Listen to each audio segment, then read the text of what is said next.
خدا کی قسم زیادہ تر لڑکے گھر سے باہر دروازہ کھول کے باہر نکلتے ہیں اپنی فیملی اور ایک دم لمبی سانس لیتے ہیں کہ توبہ یار سانس تفن کی فضا سانس نہیں آ رہا, ماں اور بیوی بیلنس نہیں ہو رہی, ابو کے وہ جو لیڈرشپ چیلنج ہوئی ہے ان کو مفت میں غصہ آتا رہتا ہے ہر وقت. نہیں تو مائیں بھی ہماری اور ابو بھی ایسی ایسی بات کر جاتے ہیں کہ میں اسکرین پہ بتا نہیں سکتا ہوں, بچے سن رہے ہوں گے, کسی کی بیٹی کے بارے میں ایسی بات کر جائے گی میری امی بھی میرے ابو بھی کہ بندہ سوچتا ہے کہ تھوڑے قرآن کو آپ نے ویسے کو اردو کا قاعدہ نہیں پڑھا, یہ نازیبا گفتگو کیوں کرے کسی کے بچے کے بارے میں. ہم خود بس ایکٹنگ کر رہے ہیں اسٹرینجرز کے سامنے, دوستوں کے سامنے ایکٹنگ کر رہے ہوتے ہیں کہ we have some sort of value system. We are suffering from disease called our parents, the definitions of our parents. I know that, we all know that. آپ کے اپنے گھر اولڈ ہومز ہیں, آپ کے جوان سارے کے سارے امریکہ برطانیہ بیٹھے ہوئے ہیں, بڑی خوشی سے خود بھجوائے ہیں آپ نے, ادھار لے کے ویزے لگوائے ہیں آپ لوگوں نے.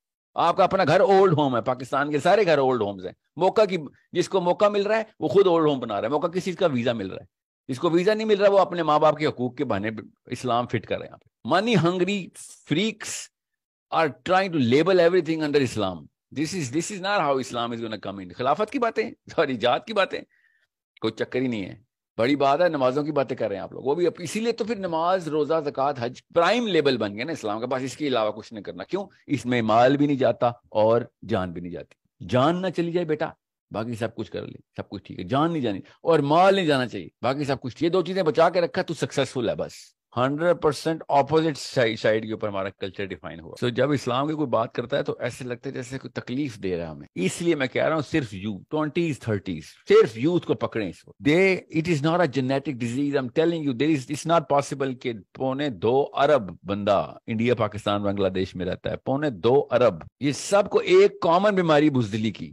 It cannot be possible کہ جینیٹک ہونا, too many races ہے, too many genes combined. اس کا مطلب کلچرل ڈس آرڈر ہے. یہ شروع میں ہی بس ڈر بٹھایا گیا تھا. اب بزدلوں کے بچے جب پل رہے ہوتے ہیں تو ان کو ہر ڈر ہوتا ہے, پھر وہ پیسہ کم ہو جائے پھر تو ان کی حالت خراب ہو جاتی ہے, پھر تو وہ چیخیں پکار کرتے ہیں. مسجدوں میں اتنے زور کے اور مسلوں میں آنٹیاں اپنے گھروں میں اتنے زور کا سجدہ کرتی ہیں زمین میں سوراخ ہو جائے. کیوں؟ پیسوں کی دعا مانگنی ہے. بچہ پیسے کمائے تو جو مرضی کر رہا ہو, بچہ دنیا کا بیسٹ بچہ ہے. پیسے نہ کما رہا ہو بس یہ ابو جہل ہے. اسلام کے کہینے میں بھی فیل کرنا شروع کر دیتے ہیں اگر پیسے نہ کما رہا ہو. پیسے کما رہا ہو تو بے شک اسلام میں کہیں نہ فیل ہو. ہم نے کن اصولوں کے اوپر اپنے آپ کو ٹرین کیا ہوا ہے؟ ہم نے اصولوں پہ ٹرین کیا ہوا ہے, بھاگ بیٹا بھاگ, جان بچا کے بھاگ, مال بچا کے بھاگ. We are going to set up the reality show here, the reality of all of who we are. ایک دوسرے کو نہیں آئینہ دکھائیں گے تو امپروو کیسے کریں گے اپنے بچوں کو؟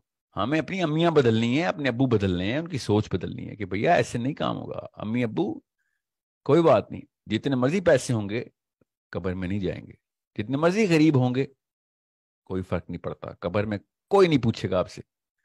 اور اللہ کی قسم قبروں میں جائیں گے, آپ بھی, میں بھی, ہم سب, ہمارے بچے بھی, ہم سب قبروں میں جائیں گے. جو مرضی کر لیں. آپ کی یہ دونوں چیزوں کی ڈیفینیشن, جان بچانا نہیں بچنے والی, جتنا مرضی دور بھاگے نہیں بچنے والی امی, جان نہیں بچنے والی, پیسے بچانے ابو, اللہ کی قسم نہیں بچنے.